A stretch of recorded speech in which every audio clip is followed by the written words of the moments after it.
বাড়িতে আসার পথে বৃষ্টি শুরু হয়েছে, আর যে বৃষ্টির জন্য এক জায়গায় দাঁড়িয়েছে। এখন বাইরে কি পরিমাণ বৃষ্টি আর বাতাস হচ্ছে। এখন এই যে আমরা যে চার দোকানে বসে রয়েছি, আর মনে হয় দেখে বৃষ্টি হতে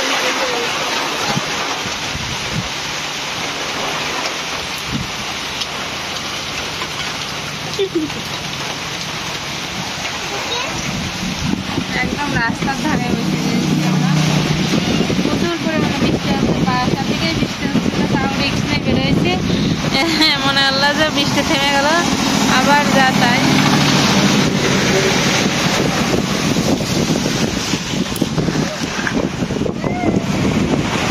এই যে মনির বাবা বসে রয়েছে, আর যে আমরা যেখানে বসে রয়েছি তার পাশে একটা সুন্দর নদীর মতন আছে। আর এই দেখুন কি পরিমাণে বৃষ্টি হচ্ছে, মানে কখন থেকে বসে আছে এখনো বৃষ্টি ছাড়ায়নি। আর এই যে আমাদের জিনিসপাতি না ভিজে যায় সেজন্য ছাতিটা মেলে দেওয়া হয়েছে।